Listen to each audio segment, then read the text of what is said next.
Hi guys, Dan here, without James, just me by myself. I'm just recording this to explain what's going on with this week's episode. We recorded a great episode actually about the European election and politics in Europe and all that very insightful stuff that we have no idea about. But the audio got messed up, so we couldn't use it. It's currently being fixed by James's housemate, Alicio, a producer who kind of knows what he's doing way more than we do. But he's in the process of fixing the audio. So while he's fixing the audio, I'm going to upload an old recording this week. This old recording, we talk about our favorite anime, Dragon Ball Z. We recorded this the week where the creator of the show passed away. He passed away like a few days before. I have to clarify as well that this was before we had our setup sorted out. So the audio quality is going to be worse than what you're used to. It's not going to sound as good as the other episodes we did. And that's just what it is. I don't have anything to excuse that with, you know. We don't know what we're doing now, what we knew even less back then. In any case, I hope you enjoy this little substitute episode. We'll be back next week with our usual quality and the missing European politics episode where we discuss the European elections in detail a week after they happened, which is going to be very topical. Just like this episode on the Dragon Ball creator dying, which happened like 5 months ago. Very topical. But I hope you enjoyed anyways. And thanks for listening, anybody who does listen. Oh, shit, what's up? Yeah, so I don't really have anything else to say to you. What's up? Yeah, I think that's a good podcast. Yeah, I think we can start recording. Yeah, I think we've done it. I think that's really the end of it. That was like 2.5 hours from it. Yeah, well done, man. Yeah. You know what? I think we're really onto something there. I think we went like intellectual, then we talked about like, cosmic stuff as well. Then we went into like, pedophilia stuff. They're often interlinked. Oh, yeah. We talked about the cure for cancer. Yeah, absolutely. That was really important. We figured it out, yeah.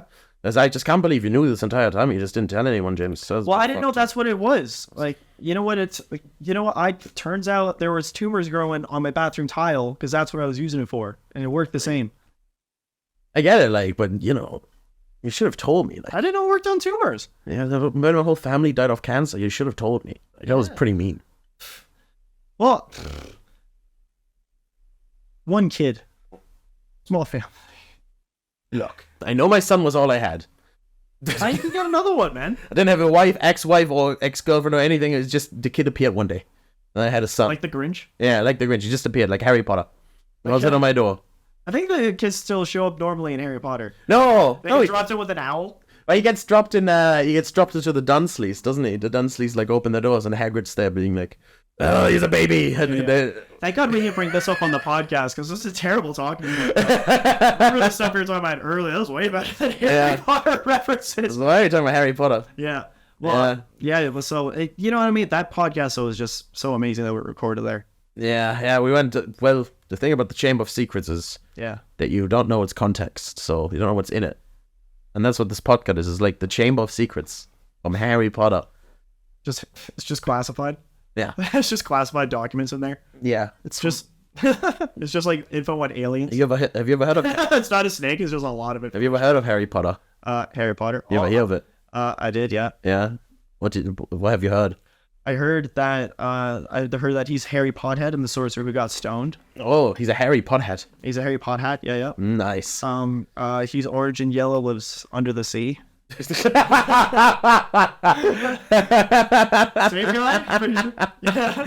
Hogwarts? No! Ron Weasley. This is Patrick! No, this is Ron Weasley! Well, we didn't want to talk. We actually had a topic for this episode. For last episode, sorry, we already recorded a whole episode. I forgot exactly. That's the joke we're doing. Oh yeah. Perfectly. I forget that was the joke we were doing. And we already had a topic. Like it was This is Dragon Ball. Akira Toriyama. Yeah. I'm so sad about that. I can ripped talk about it. it. Yeah. Man, yeah. That's very sad. Yeah, he ripped it, man. And He ripped it. He ripped fat bong hits. Yeah. I don't think he ever did. I think he was probably like the most straight edge dude ever because he was just fucking doing martial arts and drawing about it. He was working like when that manga was coming out. He was working like every day, dude. Oh, that's what they do though. He was without any break. He was just fucking. I have to push on another chapter. There's like 50 billion countries that are watching this concurrently. I need to put on another fucking chapter. No man, he's just going to King Kai's planet to train though. Yeah. He's gonna come back an even better mangaka.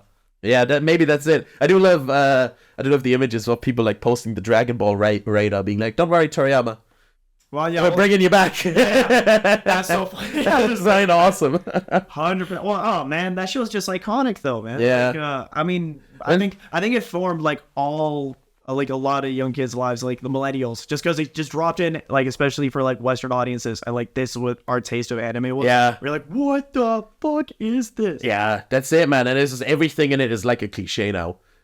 It's like that first. Yeah, that's why. That's how you know Simpsons. something is like really good, because everything is like a cliche now. They're like the Simpsons of anime. It's like Dragon Ball Z did it. Dragon Ball Z did it.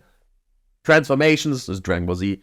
Fucking they're like the whole principle of like, is the new villain who's stronger than the last, and then the main character to train and become stronger. Dragon Ball Z. Yeah. It's like all literally they wrote the whole genre. It's crazy. Clashes as well. Yeah, they wrote the whole fucking genre. Everyone's doing blasty blasts and everything like that.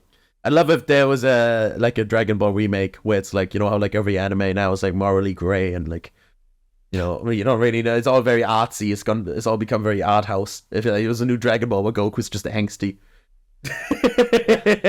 Yeah, what if, yeah. Goku's an angsty high school student. He's like, he has anxiety. Yeah, Like, he's the unpopular kid at high school, and then he Oh, God. Oh, and Vegeta's a popular kid in high school. And he's having sex with Bulma, but Bulma takes a liking to go. he acts like a prick because his dad is the king of all Saiyans.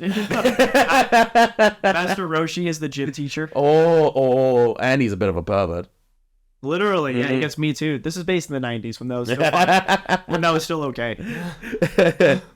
I don't know, man. Dragon Ball is just amazing. We are watching, to give context to people listening, we watched all the fights, the finishes of him killing all the big villains, and that was unbelievable. Yeah, just to run it back, just seeing what was it? First King Piccolo.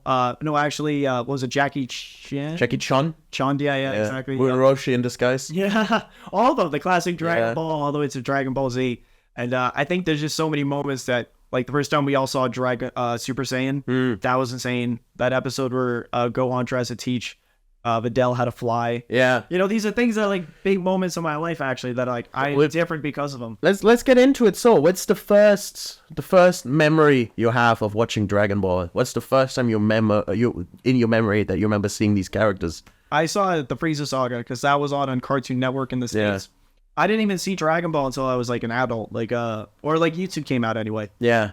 But yeah, because like it would come on one episode every Saturday during the Frieza saga, and the Frieza saga is like the longest saga of all time. Yeah. So we're talking about like probably a couple years worth of Saturday episodes of just watching it. But like I couldn't get enough of it. Oh, those episodes are so bad because a whole episode is and they're talking about it. It's like, any progress in that thing there? Nope. Krillin's still dead. Yeah, we should probably look at the screen for a bit longer and think about it. And it's just like, and they do, and then it just cuts back. Joe, you're gonna die now, Saiyan. 45 minutes later, here it comes. It's like at 20-minute increments with commercials. Yeah. It was like torture. But then like once some cool shit actually happened, you're just popping off, like where just like Goku starts beating the hell out of Frieza, and like what the actual transformation happened. Like, oh yeah, like I have a weird habit of that where it's like if I see, when I was a kid anyway, like the first time I saw like monumentous or like big anime, it was always at some of the biggest moments. Like in One Piece, the first thing I ever saw was like Whitebeard's death, which and that one is like a huge. Well, it's way later though. True, yeah, but that was the first episode I saw. I saw him literally die. By episode 500, Dragon Ball Z was over. Literally, yeah. He was smart enough to not drag it out for ages. I think I was 70 episodes into Super. Yeah. Yeah, I think the first memory I have of it is we had to have a VHS recorder to record like the TV on a VHS tape. And my mother would record Yu-Gi-Oh! Episodes for me. And then there was like, I found an old VHS that had Dragon Ball recorded for my older sister. Oh. I put it in, and I was like, this is unbelievable. I was like him as a kid as well. It was like 3 episodes of him. What episode? Is the one I vividly remember is the one where they fight the rabbit guy who turns people into carrots. What? And he This is early. Yeah, he sends them to the moon. I don't remember that at all, actually. It's very early. It's before they meet Yamcha for the first time. Oh, wow. Really? Yeah.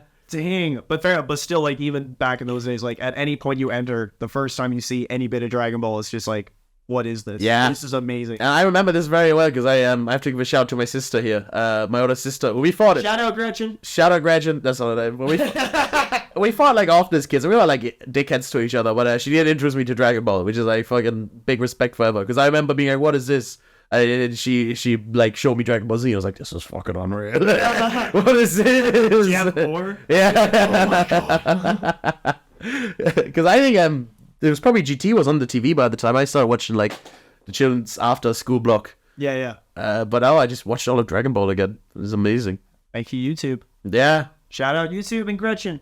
It was a VHS. It wasn't even YouTube. Shout out VHS. Yeah, it wasn't all of Dragon Ball, but it was like I watched a couple of episodes on repeat consistently. Yeah, but that's all you could do as Yeah. a kid. You just if you had some bit, or if like I did that with Blockbuster, I would rent out a few episodes of like, and it would be weird because it'd be like back then the VHS for the whole season would be like 10 VHS things. And you could rent one at a time. Yeah. Or like a few at a time, or whatever. So like it would just be randomly episode 57 to 63. And it would That's all I had for the week, and I just binged those. It would influence you so much, man. Like really, so much. All right, what Crazy. moments influenced you? Like, what were some of like the I remember I watched we had on VHS we had all the episodes where he crosses the snake path to get to the what's his name, the big fat blue guy, King Guy to train with him. And I remember watching all of those over and over and over and over again because that's what we had on VHS. Just being like, this is awesome. He has this fucking challenge and he beats it. And he doesn't give up at any point, you know. Nice. No matter what happens to him, never gives up and reaches the end of it. And then it's an even harder challenge when he gets here. And he literally gets to the planet. King Kai is like, all right, now we can start the training. He's like, what? Doesn't matter. Never saw him go back to Earth afterwards. But, you know, that was... I just hope it worked out. Yeah, I never saw him kick Vegeta's ass. But I hope, you know, nice by itself. What if he was late? Oh, fuck. No, yeah. He is late. Nappa's already killed fucking everybody by the time he strolls in. That's right. That's not a lot. Yeah. I couldn't teleport at the time, which is fair. Nappa's already like killed all of his friends, and he's like, guys, how's it going? Hey, guys. Sorry, I've been late, guys. Oh, wow. Krillin, not again. What happened to Yamcha? Isn't that literally a joke in the Abridged where he shows up at the Saiyan fight? He's like, hi, guys. What happened to Yamcha? And Yamcha's just in his pose after he gets blown up. Yeah, just dead. And so unredeeming as well. It's not like it's like a cool death where he's like, oh, I gave my last breath. No, just dead. That's him. Oh, Yamcha. Oh, hey, Yamcha. So that was your first memory with Dragon Ball. It was a Frieza fight. Like, it was a few random episodes of the Frieza fight. Who was your Finally, a Super Saiyan. Who was your favorite character when you were younger, and who's your favorite character now? Is it the same, or are they different? I'm gonna go with basic answers. Like, I'm sure everybody goes this, but when I was growing up, it was Goku because he was the main guy, and he was fun. Yeah. Exactly, you were going to, but like in hindsight, it's Vegeta. He had like the best arc as well, and everything like that. And I prefer a flawed character that tries to do better than someone who's like amazing all the time. You know, where it's just like, oh, hey guys, it's like you don't know shit about staying up and stress eating because your life's going to shit. And he's just happy. I always really liked the bad guys in like anime and like cartoons, you know, because I just was like, I love, you know, you always root for the hero, so I always thought it really cool when the bad guy was like really cool looking and had like strong powers. So I was like Frieza all the way. I fucking love Frieza. But Frieza was like the way the design, like the all the designs, every single form. Yeah. Mwah! Yeah. Meticulous. That's like a scary looking motherfucker. Yeah. Scary looking motherfucker, dude. Also, like, very little need for it. Yeah. I suppose it was just like every time he transformed, it's because the good guys just barely caught up to him. Yeah. But it's like that whole time you could have just been like, just kidding, you guys are all so dead. Yeah. So I left Frieza when I was younger. I think still Frieza is a cool character, but I'm the same now. I'd be like, yeah, it's Vegeta's the best character of the show. Yeah. I can't really argue with it. That's it, man. Honestly, we're like, I don't know, just everything. One of the clips we saw was him getting his arm broken.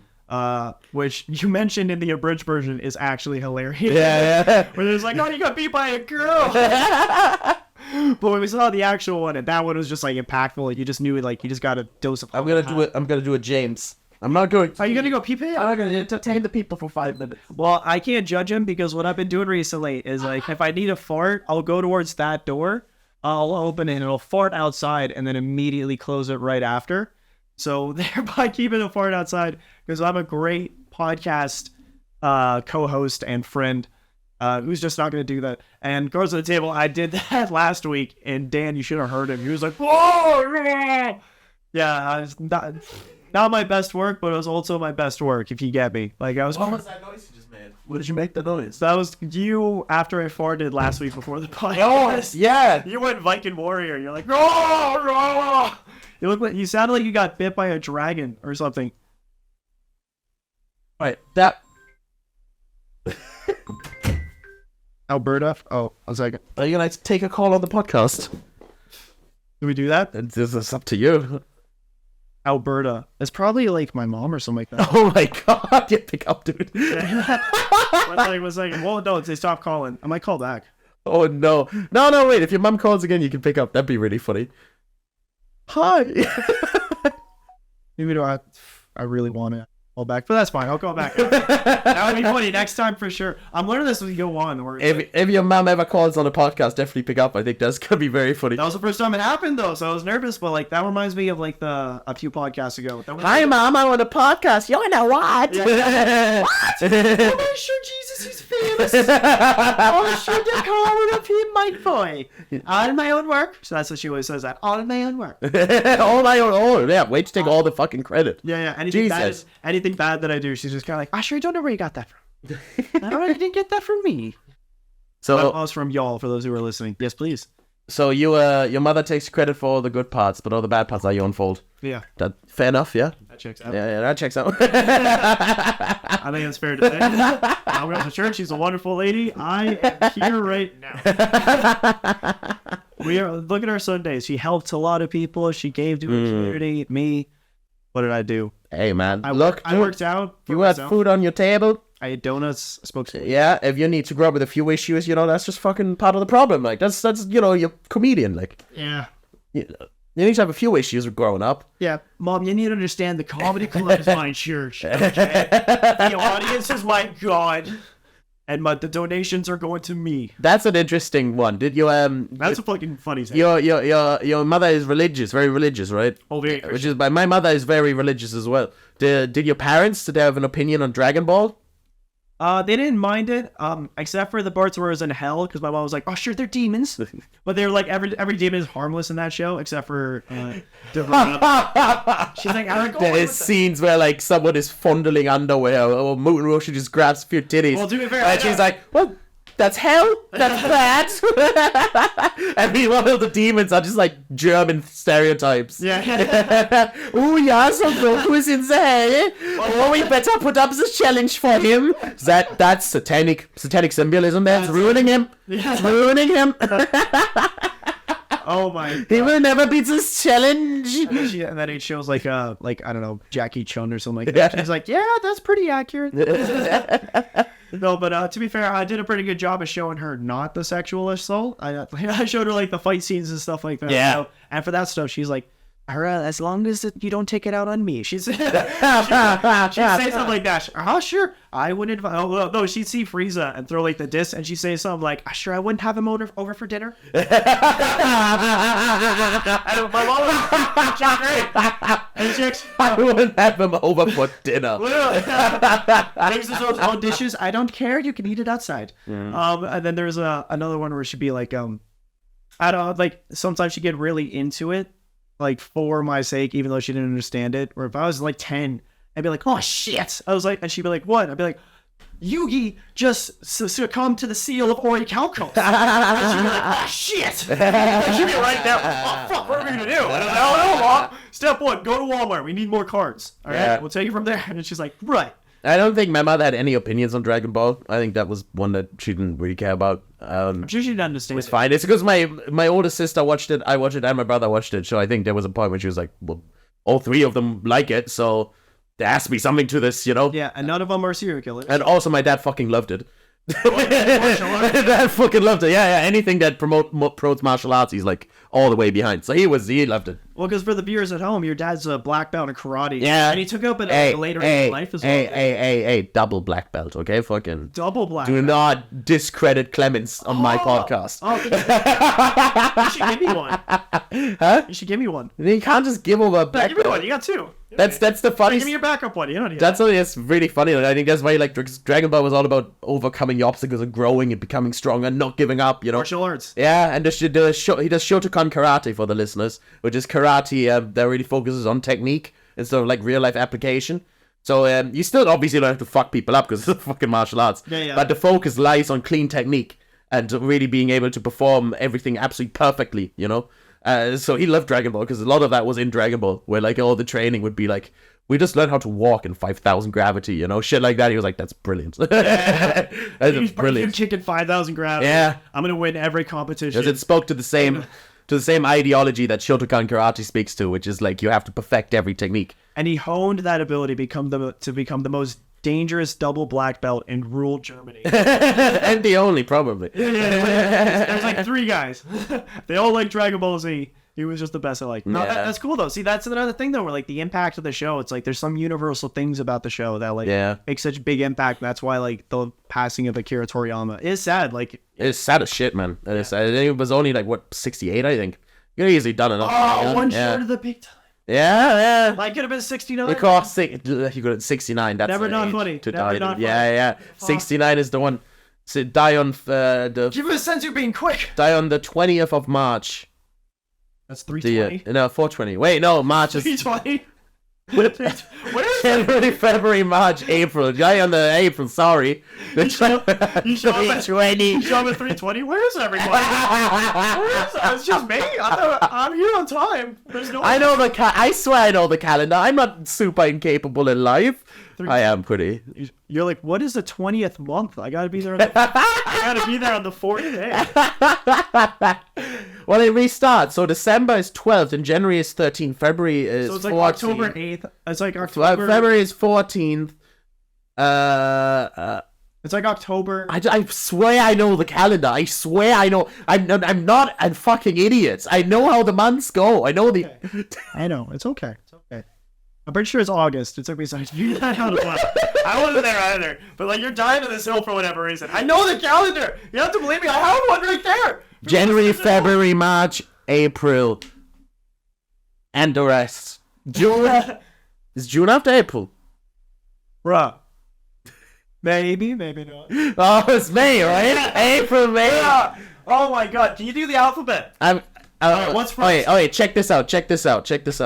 Januar, Februar, März, April, Mai, Juni, Juli, August, September, October, November, December. No problem in German. So you just made up a No problem. I can speak gibberish too. Now you say the months in America. Freedom. Freedom. Gets. Freedom. Next year. Freedom. Next year. That's the counter. Every 4 years I vote for Trump and then I go home. Vote for Trump, then off years. They're like Santa Claus. They sleep for 3 years and then they have a very busy year. You're very busy. You gotta stop the capital and everything. That's what Trump supporters are like. They're Santa Claus. Santa Claus on a leap year. They only come out every 4 years. No, fuck shit up. they're Cybermen. Cybermen. Yeah, you know the Cybermen, the little plant guys that napper plants to the ground. Them. Yeah. Deploy them. You plant them down. At least it wasn't a fart this time. Yeah. This is like 2 guys trying to do a podcast. Yeah, I thought we were recording it earlier. That was way back. No, I appreciate that we're just sitting back to review the amazing podcast we just had, you know. Maybe we can say whatever we want now because we're done recording. No, we're not done recording just yet, man. No, we are. No, this is just the second podcast we're doing. The first one, that's gonna be the good one, but this is like... Yeah, that's for the shitty people who buy into the Patreon like idiots. Yeah. You're like, here's this piece of shit. Here's this piece of shit. Thanks for the €10. All of our let's get back on Dragon Ball track. Let's go back onto the path. Yeah, let's go back into the snake path. I like Naruto. No, I'm kidding. I'm kidding. No, we're not talking about Naruto today. It's all about the dragging these balls. Cross your mouth.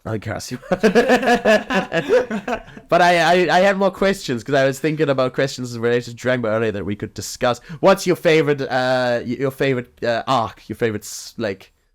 saga? Ooh, favorite arc? Shoot. Different arcs for different characters. Different blokes for different arcs for different blokes. Sure. Yeah. Okay, for in England. England. Oh, when he went Super Saiyan, that was fucking nothing. Right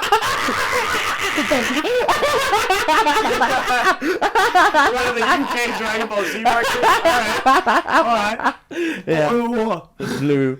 Yeah, nice blue. Give me a sense of being, bruh. You know when they... There's There should be a UK dub. Why is there not a UK dub of Dragon Ball? Hey, madam! Yo, you killed my fucking father. Kaioken tinks and that.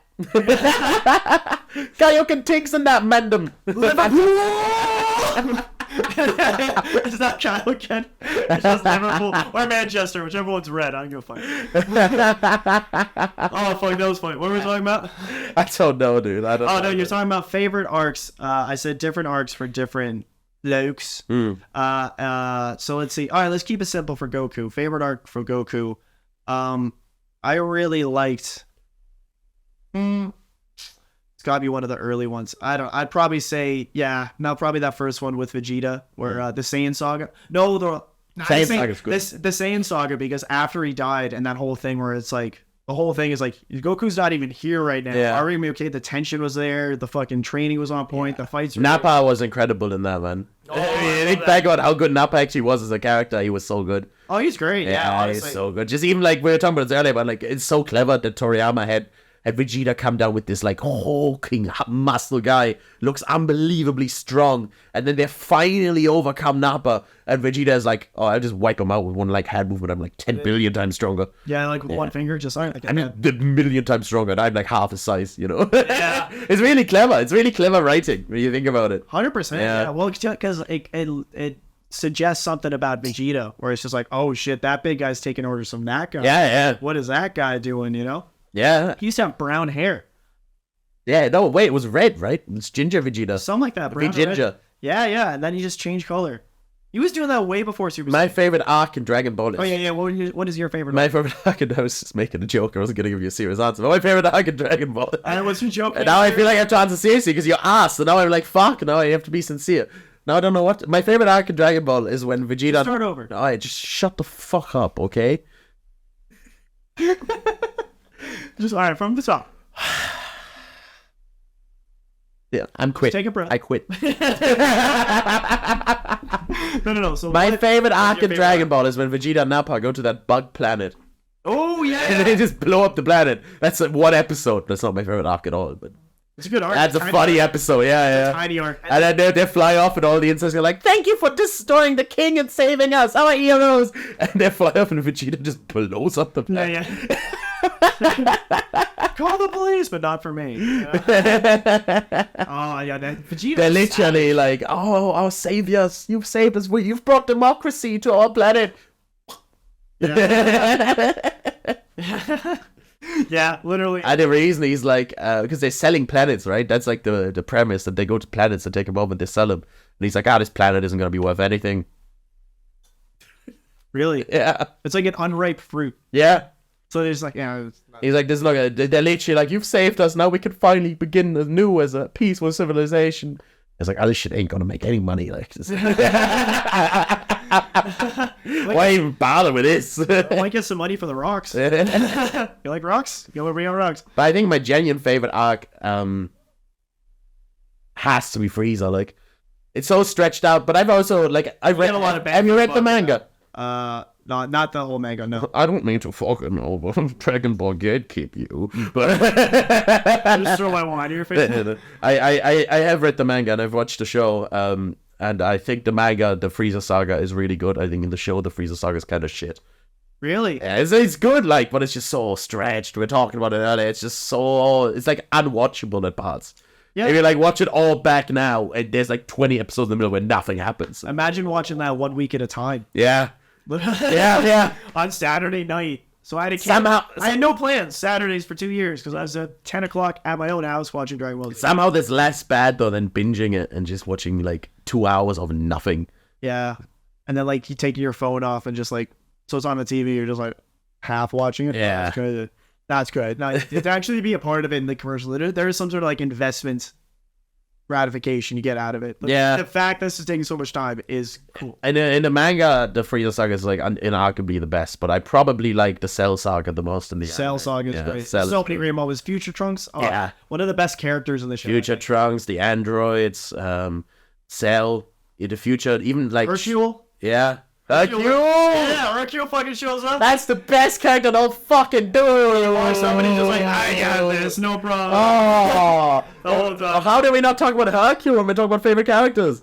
Hercule is someone, when you're a kid, you're like, oh, this is a goofball. I don't like this guy. Then you get older, you're like, that's hilarious. Yeah. The joke is so good. Yeah. The joke is so funny. It's the joke being like, no, legit, this is the strongest of the normal humans. Yeah. This is like 100% legit, like a martial arts legend who's won countless tournaments. But he walks up to any of the Z fighters and he's just fucking useless. I can't even make the move with the punch. Literally, he stands no chance. Yeah. It just was all. But I do appreciate a few moments about him. Like, remember when he just started, like, he doesn't know what else to do against Super Boost, but just starts shooting him. It's like, yeah, you know what? When in doubt, just fucking pop a few caps in him. Just. That's just like, man, more like to Toriyama's memory. That's like, some of the ideas he had for characters were just like straight up genius. Like the idea of having Satan be like, no, legit, like 20 years ago, this guy was winning every tournament. Yeah. And the implication being martial arts while Goku is around has come so far in that short time. Yeah. Just the scale of it. It's genius. Like, that's such a funny idea for a character. Yeah, but they still made him, like, redeemable as well. And it's, like, kind of fine that he takes all the credit, because, like, you know what, that causes less problems. He started as a joke character, you know, that was, like, the joke behind the character, but then he became fully fleshed out. Yeah. Yeah, even in the Boo saga, he gets, like, all the best screen time. Yeah, with Boo. Yeah. What a lovely friendship. And I like that as well, because, like, now he's got a super powerful buddy. So it's like, he doesn't need to be strong. Just Boo get him, you know? Boo, go. Boo, go. I also really like all of the original Dragon Ball, the old Dragon Ball, especially the tournaments in the old Dragon Ball have a very special place in my heart. Yeah. I love the one episode where he like fights Chi-Chi. And he knows Chi-Chi. That's right. But she gets really mad at him the entire time. She's like, you made me a promise. And it's because he promised to marry her. And then after the fight, Chi-Chi's like, you promised to marry me. And Goku's like, shit, I forgot. All right. Oh shit, I forgot all about it. All right, sure, yeah, whatever, fucking, yeah, all right, we're gonna marry, so I promised. Yeah. I've seen this woman in like 30 years. Yeah, sure, I guess I promise you. Oh, that was a bad move on Chi-Chi. That guy's not going to be around. He's going to be literally non-existent. Yeah. Good part of the marriage. We're going to be raising your kids alone. Yeah, I hope you like chowdering and bringing home the bacon. Dude, but if you have Ox King as your dad, you get away with anything. Sure. Yeah, he's like an OnlyFans dad, man. And like he acts as the bouncer. She's an entrepreneur. My daughter's such an entrepreneur. I think it's empowering. I think it's empowering my daughter's on OnlyFans. Chi-Chi is doing really well, okay? All those guys that are masturbating at her, it's like they have to realize, like, I came from my sperm. My sperm came from my balls, which makes them gay. I'm the Ox King, and you know what they say about the Ox King? Cox King, I don't. You know what they say about the Ox King? He's a considerate lover. Ox King, more like OF King. Ox King? Oh, like only OF. See, that's good. Oxfam? What's that? Oxfam, that's a bag.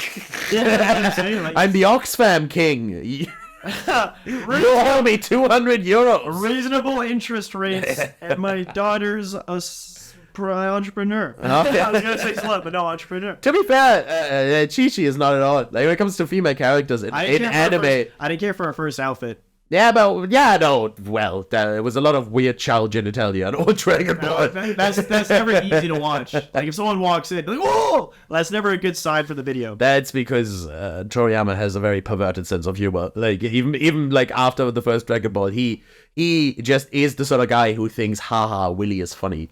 That's like legit his sense of humor. Oh well, there's literally a scene of the Dragon Ball where he shows Bulma fully frontal. Yeah, just naked stuff like that. It's like, I'm sorry, what was that? Toriyama has like straight up haha boobies humor. Like that's his humor, which is good that he. You are so lucky. The rest of the show is killer. Yeah, it's good that they did write a comedy, so it was fine. But that was like a sense of humor. The whole movie would just be Beavis and Butthead. Yeah. It's literally Beavis and Butthead is the humor of the show. So it's like, all right, so we got like amazing fight scenes. We got like, blasts. We got cool characters. We got martial arts. It needs something. Yeah. Titties. Penises. But what I was going to say about Chi-Chi is that, like, as far as like anime characters go, especially in like Z, like a lot of like One Piece, like how sexualized are the female character designs? So too much, actually. Naomi is like, oh, should we show my boobies more? there's a big enemy. I need to armor my nipples. and nothing else. And it's like, come on, like that was so stupid. this woman is like a pirate in the middle of a war. Like, surely you'd wear some protection or something. Like, you know what I mean? Literally, yeah. Well, you're talking about this one character, Rebecca, who just wears like golden, like just golden bikini armor to like a tournament, like a free for all tournament. Yeah, and it is like it's a valid argument. It's like that is the stupidest thing you could wear. Yeah, that is the stupidest thing you could possibly wear. In Dragon Ball, they've been very good because like none of the female characters are ever like sexualized. They're all sexualized. there's a hint of it though. Like there's hints. They got nice landings. Dude, especially in Dragon Ball, in old Dragon Ball, Bulma is sexualized a lot. Actually, I take that back. But in Z, I don't know. I think in Z that kind of stops. Like during the Cell Saga, for example. Well, it's hard to squeeze in tits into like the Frieza saga. Yeah, that's where true. are they gonna go? But like, there's so much going on. It's like, even Bulma in the Frieza saga, Bulma becomes a lot less about having boobies and more just being an actual character, you know? Just genuinely being scared. Like, I'm on another planet. And that Android 18 is like one of the greatest female anime characters of all time. It's like you fucking breaks his leg. Yeah. Which is arguably more attractive than anything Akira Toriyama did before. Like, I don't know. I mean? The point I'm trying to make. I'm looking at it like 18, like, oh, dude. The point I'm trying to make is, mommy. I feel like a lot of anime has like female characters written by like a horny man. That's how a lot of them seem. I feel like that's the demographic, though. Yeah, and it's just something you kind of take with the genre because you know that's what it is. But that's what I think about One Piece, where I see that and I just like the thing is though, like recently the anime and the manga are getting better. Like they're still dirty, but it's better. It's not like boom.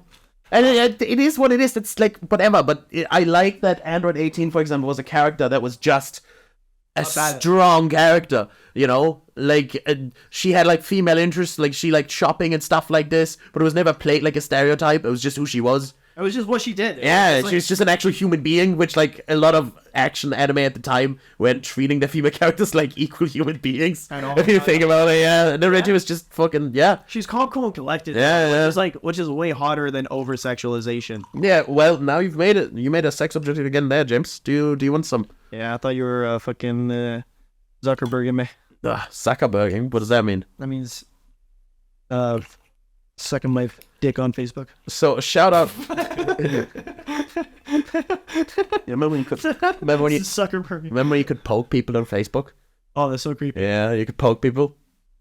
Oh, I feel bad for like any women on Facebook at that time who had to deal with like all those pokes from creepy We're guys. getting like very different direction here in the topic, but that's those the guys same. probably like Dragon Ball Z. That's the same. Like, yeah, it's the same thing. Facebook was made by like horny dudes. That's why, like, in the beginning it was all fucking kind of weird. And it's the same Dragon Ball. Like Toriyama, that's what I was trying to say. Toriyama became much less of a horny writer in Z. I think in Dragon Ball it was all still there. In Z that became like a lot better. Well, thank God, like the story and like the fighting just eclipsed anything it was gonna do. That. Well, it just sounds like maybe just matured as a writer. Maybe it was like maybe that was a little silly. Maybe I should have just fucking. How young is he did it? Because like he probably started writing this in like early 1990 or something like that. So he's been writing it for 30 years, which means he's probably like 20 when he did it. So like we're just out of college. Yeah, no, 100%. I would have kicked this guy. 100%. And to his credit as well, because like that's like manga is so different than books or like TV shows. You know. What did you say like that? Like books. It is just so different though because. Or like even comics, even American comics are different. Because a manga, the mangaka is the guy who writes it and draws it, same guy. So in like a manga style, it's just some dude in his fucking house. One image all the way through, just like drawing. And comic books is like a writer, a penciler, a colorist, you know? It's like a comic by council. Yeah. You know what I mean? Where it's like there's a lot of people that go into the story. Yeah. And yeah, as you're right, like the manga is just one guy, just like the whole image. He gets a team to help out, but it's like, no, it's just... Eventually. But when you start out, like when you're really starting out, you're just in your room drawing it. That's how Berserk started. That's how fucking Dragon Ball started. Just him like drawing a few panels and showing it to people and then being like, that's a good idea. Yeah. And not getting any girls. yeah. Literally just being like, to be fair, look, that's what you got to do though for the whole scene. And like the one thing I've heard about anime that kind of helped me, and mangas that kind of like help me understand them a lot more. Yeah. Is that in Japan, as I understand it, they don't have like a PG-13 R rating sort of system. It's like everything has to be okay for everybody to some degree. You know, you can have maybe like higher rated films, but for the most part, there has to be something for everybody. Yeah, I don't. That's why. That's not very enforced, is it? Like some of the Japanese stuff I've seen is pretty fucking out there. Well, Well, no, but that's it though. But the thing is though, it's like they'll have elements of for everybody. Where it's like every anime has super crazy action scenes, sexy girls, but then also like cute little toys or something. Like that for the kids. Like literally the kids that are watching, like it has to cover all these grounds to get as many watchers as possible. Yeah, but now that's I always thought that was weird. I never understood like animes and mangas that had like the cute toy or something. Yeah, like everyone. Why is that there? It's because of that. That's the more like commercialized part of it. That's like when it's about franchising. When stuff like Dragon Ball starts out, it's just a guy. when these things start out, it's really just the mangaka in his room drawing it, and then later on, once it becomes like a corporate entity, studio boards and like money people are like, oh, we'll do all of this to market it, you know. We'll change this and that. But when they all start out, it's just fucking that. It's just a guy. Yeah, it's just a guy in his room. Fucking that. There's different, like, Akira Toriyama is someone who took his idea and made it, like, really mainstream and pushed it to as many people as possible. But then you have dudes like the guy who did Berserk, who, like, to his death, he, like, refused to work with, like, big teams. He had, like, fucking 5 people that were helping him. And he's like, so no, cool. I just want to make this the way I want it. I don't care. Which is so cool. Yeah, it's so cool. Yeah. Oh man, no, that's it's a different lifestyle though. Yeah. It's like I think it's like I don't know the name of it, but in general, I think that anime and manga they kind of derive from an older Japanese art form. Where like, did you ever see like those like paper mache plays? That, like, older Japanese culture is derived from that. Like that type of entertainment. They didn't. I'm sure they did live action plays, but like that was just as prominent. So it's like anime and manga is like the modern day that. Like it's a very big part. Should we read his early life, Toriyama? How many sexual assaults? No. If I just look up his like very early life, he's probably pretty good. Hey, I don't want to know. This is the episode to remember him by. Do not bring this shit up, okay? The sausage. I like how Super Saiyan is made. Don't ask how. Okay. There's no category on controversy on his Wikipedia, so we're safe. It's fine, guys. There's no controversy on his Wikipedia. It's fine. Guys, it's fine. Relax. It's fine. And Toriyama is innocent. He wasn't even charged. That's how innocent he is. He spent all his day in his room drawing fucking images. See, it's fine. I like that. He's so innocent. He wasn't even charged. Toriyama is innocent. So innocent. He wasn't even charged. I'm writing that down. Sorry for the listeners. Akira Toriyama was born in the city of Kyushu-Aichi Prefecture, Japan. He had a younger sister. Toriyama drew pictures from a young age. This is too detailed. He was born in 927. He started out by winning the Shogakukan Manga Award for Best Shonen Manga with Dr. Slump, and it went on to sell over 35 million copies in Japan. It was adapted into a successful anime series, with the second anime created 13 years after the manga ended. His next series, Dragon Ball, would become one of the most popular and successful manga in the world, having sold 260 million copies worldwide, and it is one of the best-selling manga series of all time. It is considered to be the main reason for the period when manga circulation was at its highest in the mid-1980s and mid-90s. Wow. That's absolutely. So he won an award. He made his first manga. He won an award. He was just batting 100 though, because like the first one won a huge award, and then the second one is Dragon Ball. Yeah, that's it though. Yeah, that's insane. It was how fucking crazy. Perfect career. Like not a misstep, no controversy, not a misstep in the whole career. Just Jesus. Nothing but net the whole career. You gotta love that when people are just such talented, dedicated to creatives that just fucking. That's their life. Knocking shit out, yeah. Yeah. And I like seeing like the early sides of it too. Like the cool thing I like about humans in general is like, you know, there's different people who can peak and kind of succeed at any point, but there is something special about seeing someone that was amazing from the get-go. Yeah. Like as soon as he started writing, he was just like winning awards and stuff like that. You say that, but we don't know what happened before he won these awards, you know? Like how much did it take him to get to that first award? Oh, a lot. Probably a lot. Yeah. Like a lot of. He related being blown away after seeing 101 Dalmatians in 1961 and said that he was drawn deeper on the world of illustration by hoping to draw pictures as good as the movie. Wow. He saw 101 Dalmatians. He was like, well, thank you. 5 years later. Cruella the villain is Frieza. Yeah, fuck! Cruella the villain is just kind of like, fuck! That's true. Let's swap out monkeys for puppies. I'm gonna get you puppies. He was shocked again in elementary school when he saw the manga collection of a classmate's older brother, and again when he saw a television set for the first time at a neighbor's house. He cited Astro Boy as the original source for his interest in manga. Toriyama recalled that he was in elementary school when all of his classmates drew imitating anime and manga as a result of not having any forms of entertainment. Ooh. Okay. Oh, there's nothing else to do. One of those stories. Yeah. Wow. And he said that, unlike his classmates, he started out only drawing pictures of his friends. Oh. Yeah. Nice. Well, that's super jacked. Huge decks. Toriyama said it was a no-brainer that he would attend a high school focused on creative design, but admitted that he was more interested in having fun with friends. Although he still not read much manga, he would draw one himself every once in a while. Despite his parents' strong opposition, Toriyama was confident about going into the workforce upon graduation instead of continuing his education. He worked at an advertising agency in Nagoya, designing posters for 3 years. Although Toriyama said he adapted to the job quickly, he admitted that he was often late because he was not a morning person. Respect. And often got reprimanded for dressing too casually until he got sick of it and quit. This was fucking awesome. I love this guy. Oh, the more I hear Needing money after quitting his job at the age of 23, Toriyama entered the manga industry. Wow. So that's how he started. He finished college. He was like, no, I do not want to get a degree. I'm going to go straight into work. Worked an office job. Said, I'm not a morning person and I like to wear sweatpants to work. Yeah. I went, fuck it, I'll just draw a manga. I just killed it immediately. That's like crazy. He's like One Punch Man. Yeah. Yeah. Let me say, sorry, I hate this job. I don't want to do anything anymore. And then just like becomes exactly. Just think about it. His entire childhood, everyone was drawing manga and anime, and he just didn't. He just drew pictures of his friends. And he was like, no, this is just a hobby. I'm just doing this as a hobby. I don't care. It's just a hobby. I'm going to go work. Yeah. And then when he actually is desperate for money and he has to use his talent he clearly has to make money, then it just starts going whoop. And it said like 30 million too. Like his first thing sold 30 million. Like I don't know how much money he makes, but like I'm sure he was sorted after that. Like that's so crazy. If he would have stopped there, it sounds like that would have been a successful career. You know. And then he's like, oh no, I got this other idea. He's got a tail.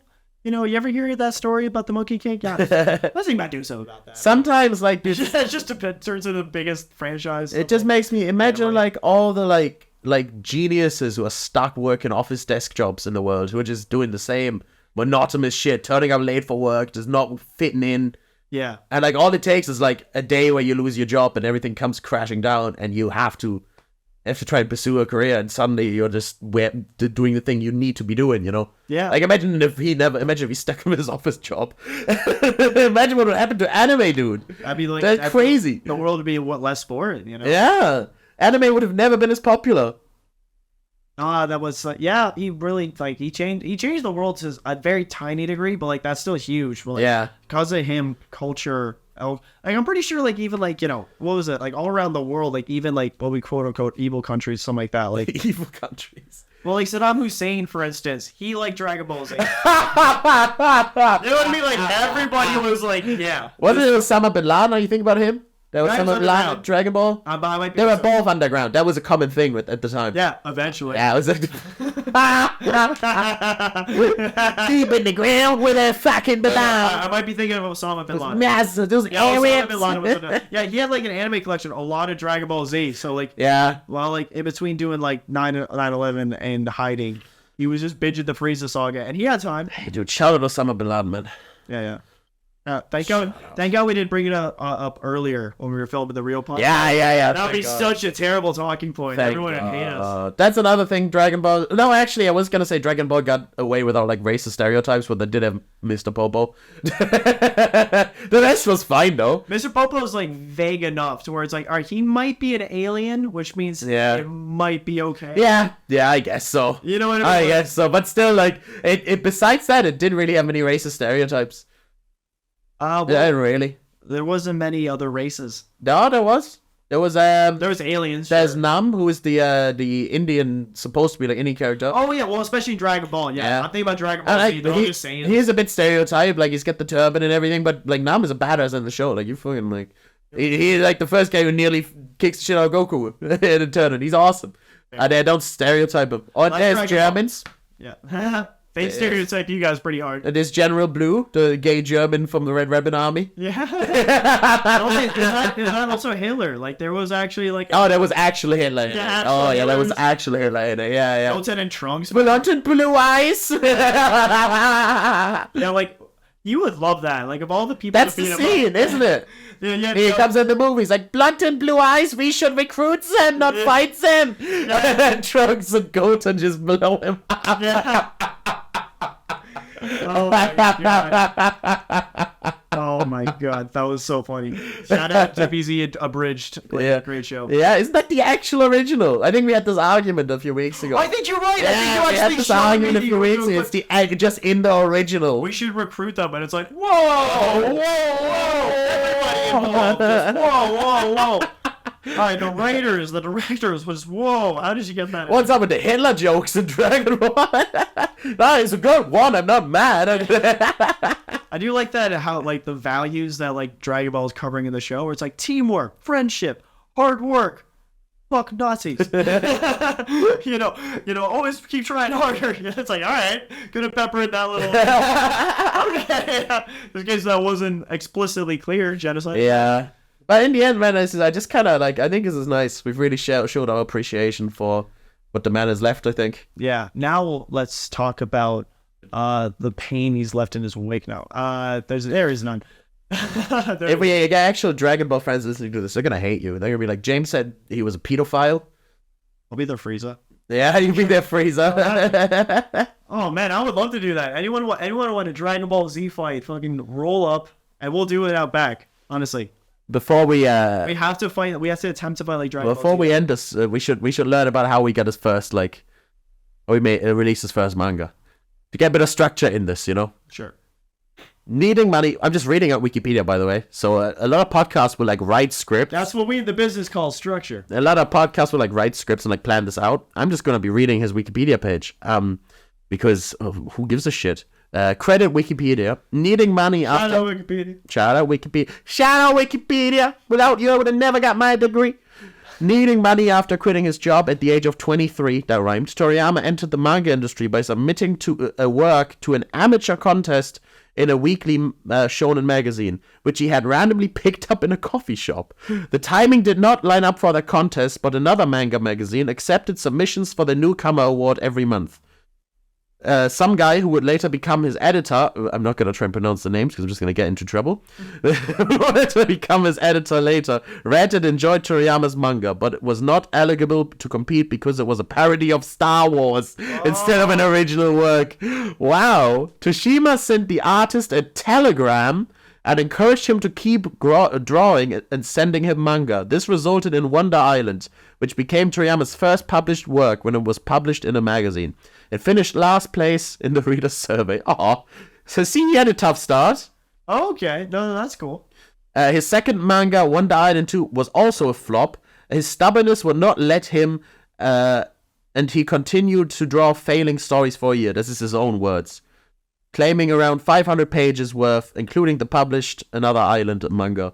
Okay, so he made it sound like he just jumped 1, 2, but no, it sounds like he had like a few years. Well, you gotta retract everything we just said for the last 20 minutes, because originally, according to his own words were like the first 500 pages were garbage. This is where we edit it.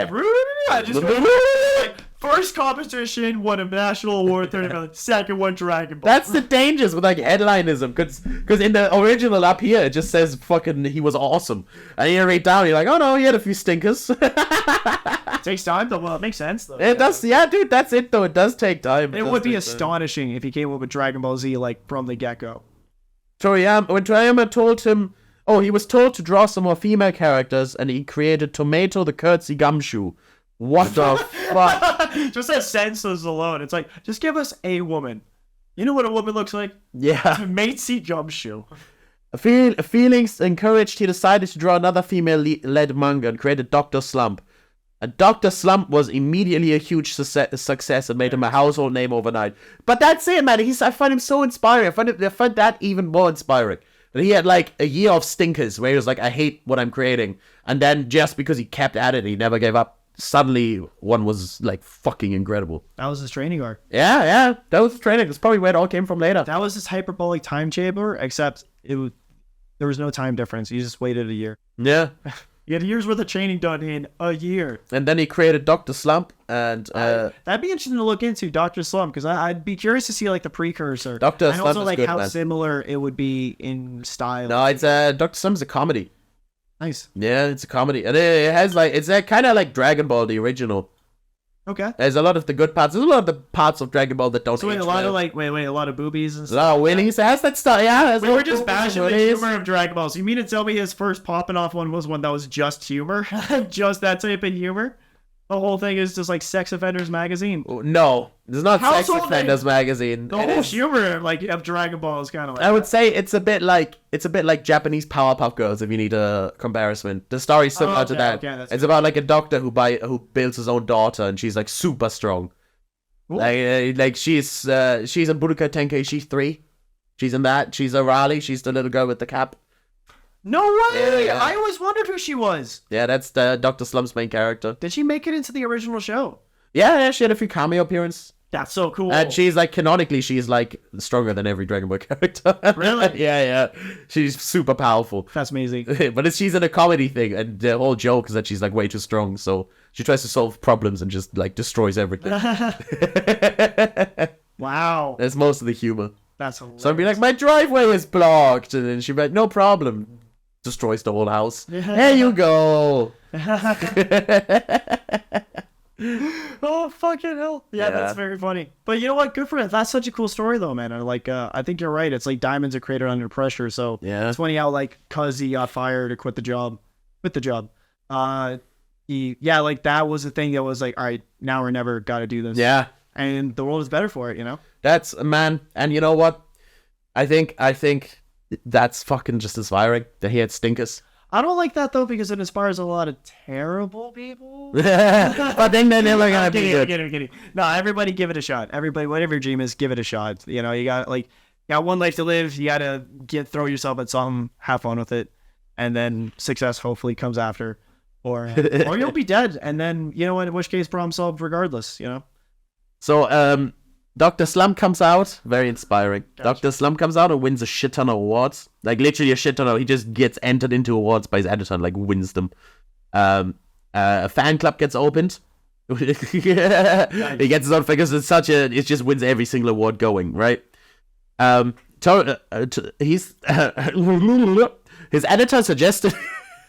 His editor suggested that Toriyama enjoyed kung fu films.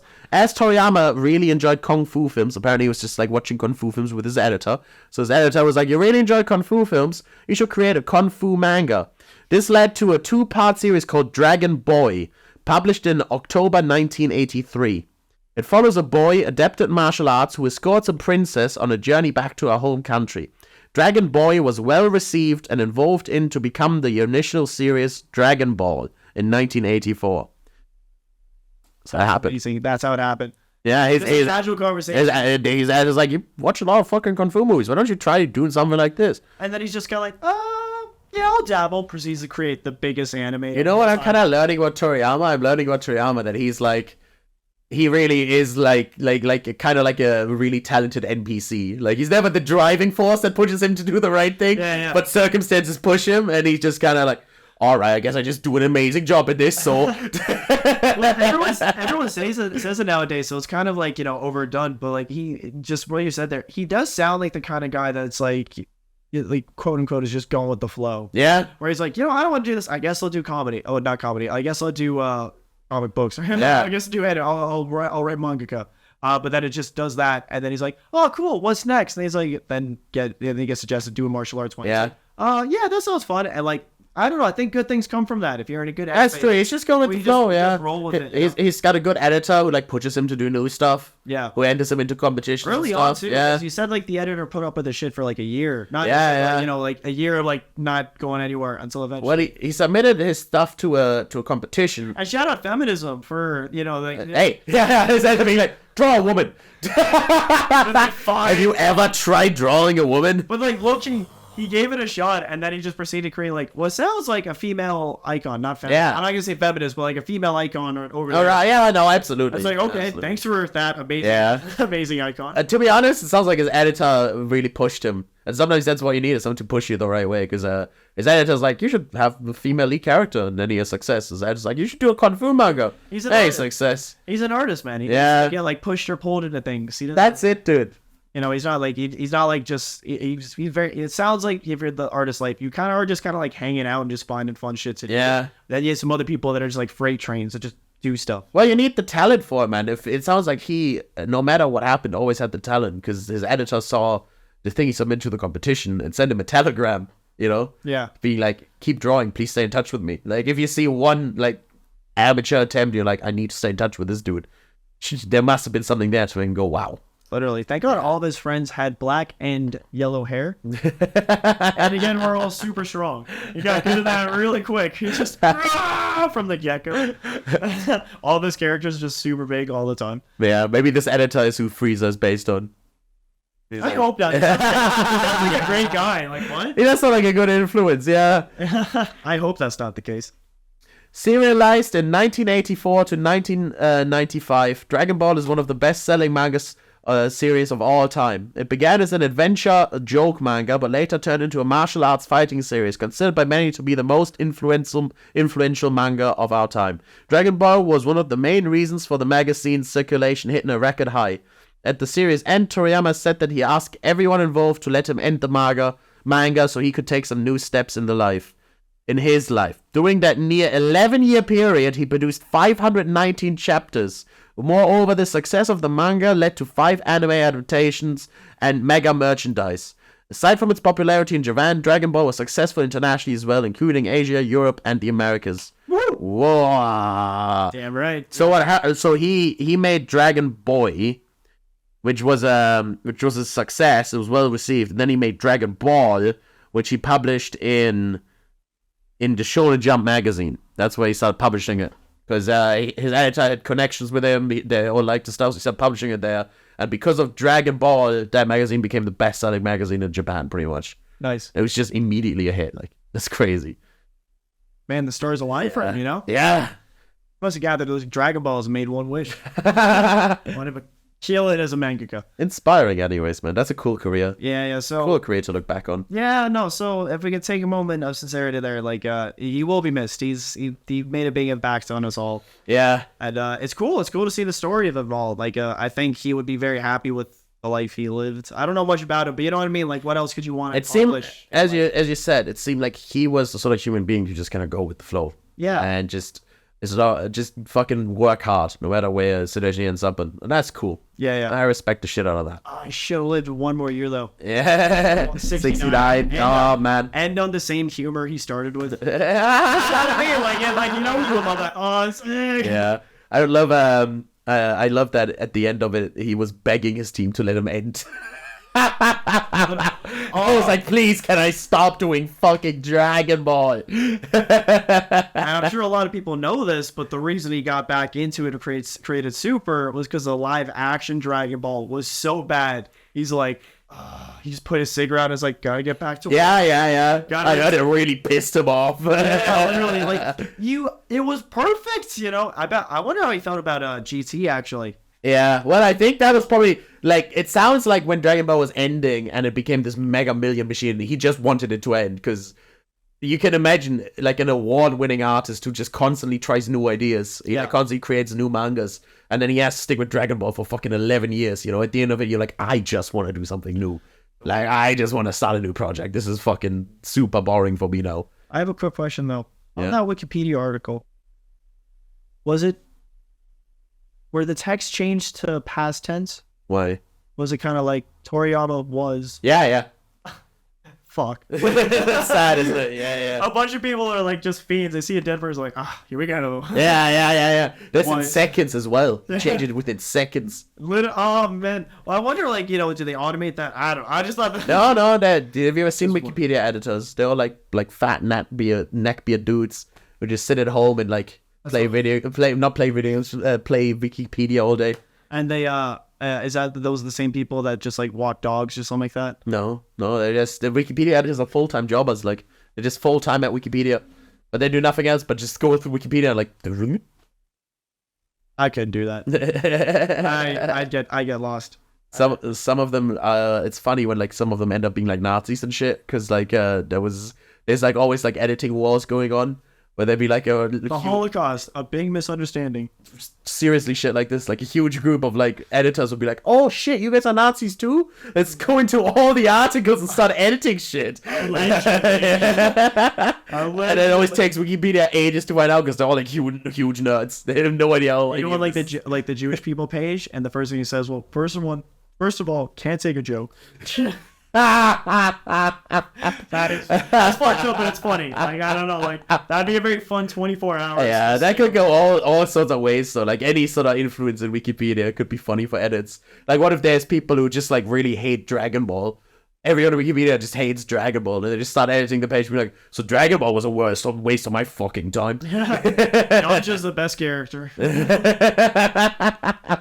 Yamcha's the best character. Yeah, best character. He's very good. Oh, hey, Yamcha. Classic. Yamcha didn't die. They say he died. He didn't die. He was just taking a rest. He was very tired, holding this team down. He's good. He's strong, man. Very strong. Oh, he's got that dog in him. His fist. You ever see that? He does the dog thing. He's got that dog in him. Yeah, Yamcha's literally got that dog in him. He's the only character to have that dog. He does literally have the dog in him. That is Boo, true. I'm sure manages to pick up a few dogs as well.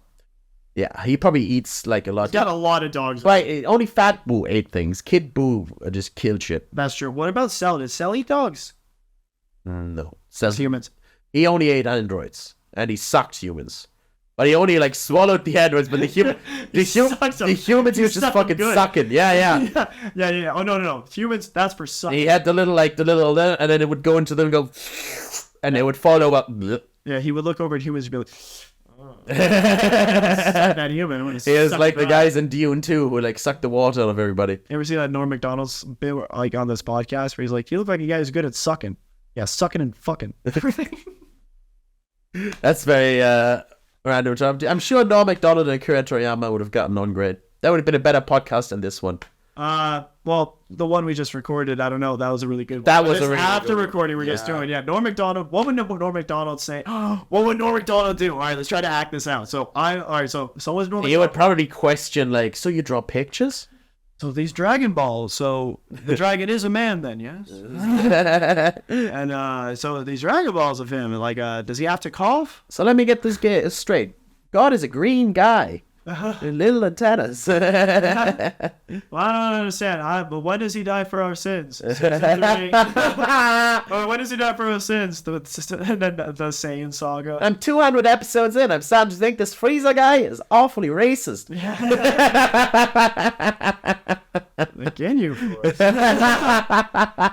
More like Tuffy Circus. Bunch of clowns. Bunch of clowns. This perfect cell guy. This doesn't have any manners at all. Not so perfect after all. Yeah, this perfect cell guy, I thought him to be quite flawed. This perfect cell guy, he was actually quite a horrible person. Yeah. Well, they will give him. He's a great listener, and he's great. He's very patient. You got to give that. And then what would Akira Toriyama say? Super Saiyan? I don't speak English. Super Saiyan? I don't think that's that super. Like, what again? They be angry and strong? That's most men. That's not super. Yeah. That's actually pretty. You know what? Be a Super Saiyan if he'd listen. Super Saiyan? No, I'm not feeling like a Super Saiyan. I'm feeling like an alright Saiyan. You don't go full Super Saiyan. Like, I'm alright. He'd be a Super Saiyan if he'd listen to Chi-Chi. Yeah. So instead of just going like, you're just going like, alright. Maybe that would probably be Norm's take. I'd be like, I don't know about this Goku guy, man. He's just always off on some planets, not taking care of his kids. No, he says some weird shit like, never met a Goku I liked. Say some weird shit. Never met a Piccolo I liked. Yeah, and then you're right. Toriyama would be like, I don't understand what you're saying. Like, I don't speak English. And scene. That's how that would go down for sure. God, Jesus, we should do like acting or something like that. Yeah, well, it was. Do voice acting. I mean, that was terrible. But we didn't get the impression down at all. But we gave it a try. We gave it a try. Orson Welles. Orson Welles. There's a Orson's Welles. Orson's Welles. Orson Welles. He should be playing Frieza. Orson Welles not. Orson Welles is Frieza. Yeah. Oh. You ever see the ad where he like advertises champagne? We find the champagne with. He's like barely keeping his voice together. Who? Orson Welles. He's like advertising a champagne. I heard that. Yeah. They couldn't use the footage because He's super fucked. Yeah, so we put a champagne in I like how they still try to film it as well. If I remember correctly, they try to just film like a plate of like pasta with like a glass of wine. And it's just like. Because they paid him like €5 billion to do it, so they're like, "Fuck it, we gotta film this." He's like, "This is $5 million for the attempt." Yeah. I get $5 million for showing up. All right. All right. Does anything else about Toriyama's life we want to know? No, but you know what was really cool though? I actually saw Dune the other day. Oh, well, no, let's not do that just yet.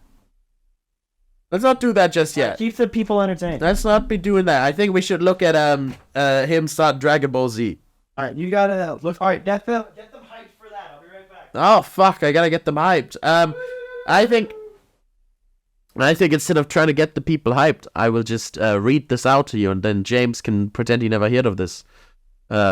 Which maybe that's the way to go. That might be the way to go. I can't even find when Dragon Ball Z started. Well, third anime adaptation based on Dragon Ball entitled Dragon Ball GT began airing in 1996, which is the year I was born. Isn't that crazy? Though this was not based on Toriyama's manga directly, he was involved in some overarching elements, including the name of the series and designs for the main cast. Toriyama continued to draw drama, but did not have anything to do with Dragon Ball. He didn't care about Dragon Ball.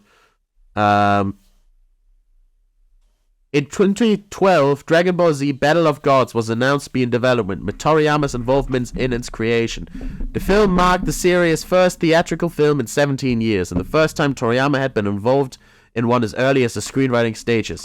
The film opened as a special dual ticket that could be used to see both Battle of Gods and One Piece film Z, with new art by Toriyama and Ichiro Oda. Okay, this is all kind of boring. So this is bullshit. I don't know. Bro, I said get them hyped. Yeah, no, there's nothing to... Toriyama married Yoshi Katar on May 12th, 1982. She's a former manga artist from Nagoya under the pen name something, and occasionally helped Toriyama as his assistant on Dr. Slump when they were short on time. Ooh. Yeah, that's how he married. He just married the fucking he literally married the person closest to him.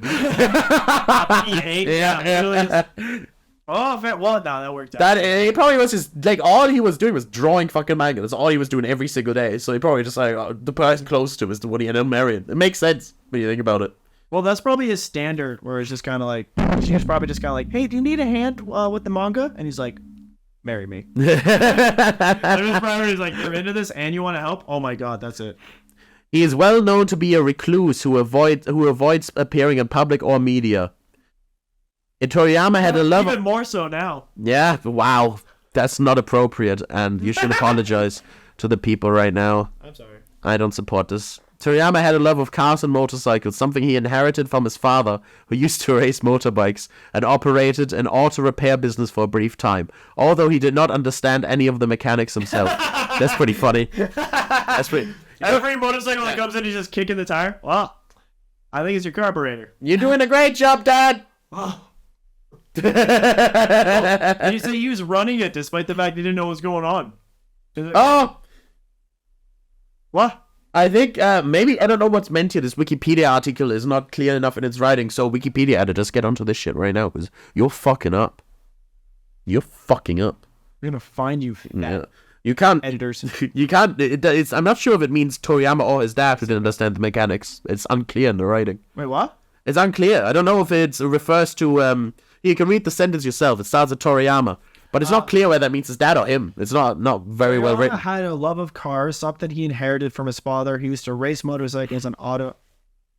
Oh, no. I think that's his father. Yeah. It says grammatically. Something that he inherited from his father, who used to race motorbikes and operated an auto repair business for a brief time, although he did not understand the mechanics of himself. Yeah. So kind of just winging it is in the family then. Maybe that it means the dad. It's just written kind of unclearly. No. That is in the family then. You're right. Yeah. I think that's the dad. In which case, the guy got the job where he's like, so do you have any relevant experience? Raced a few motorcycles. You know, I cleaned my refrigerator earlier today, so Yeah. I can run a business. Yeah. That's true. Maybe winging it is in the family. That's where he got us from. His dad was thrown into a auto repair shop Literally, yeah. He just and just dealt with it. And he did the same thing with drawing. yeah. He's like, all right, I'll just do this, I suppose. Except he was good at it. He did understand it. The mangaka was an animal lover, having kept many different species of birds, dogs, cats, fish, lizards, and bugs as pets since his childhood. Some were used as models for characters he created, such as Karen and Beerus. Toriyama had a lifelong passion for plastic models and designed several for the Fine Molds brand. I don't even know what that is. He also collected autographs of famous manga artists, having over 30. A hobby he gave to the characters manga. So he created autographs by other manga artists. That's kind of cute. Yeah. He's like the most successful manga artist of all time, and he goes up to like some guy. It's like, oh my god, can I get your autograph? I was like, what? That's really sweet. Like if you think about it. No, but it checks out though. Like, so just to kind of recap with the guy, like he sounds like a guy who just like he beats to his own drum. Yeah. He remains in the pocket of just like what he wanted to do, and in that you get like that sort of innocence where it's like he can be the biggest manga, but he still has fans. He still people he's fans like, oh my god, hi. Yeah. Because I guess he keeps it He real. collects autographs. Yeah, no, that's what he sounds. He just sounds like he keeps it real as fuck, dude. Honestly, that's what he sounded. It sounded like he was just going with the flow and just doing what he liked. Oh man, we can all learn a few lessons from Akira Toriyama. Yeah, but Have sex with your assistant. yeah, but also I'm doing better than Akira Toriyama because I'm currently still alive. No, no, we cut it here. We cut it here. Better than that. We cut it here. Podcast is over. I never said that. Everybody, relax. Oh, the garble. Thank Put God. the mic cut out. Thank God the mic cut out earlier. Oh, that was. You did say it on the first podcast. No, there was no disrespect towards a dead icon on the first podcast. Yeah, no kidding. Thank God you didn't actually say that line on the podcast. So, any last words? Rest in peace, Akira Toriyama. So you're gonna tell me about Dune 2? yeah, I saw Dune the other day. A lot of sand. That's our show, folks.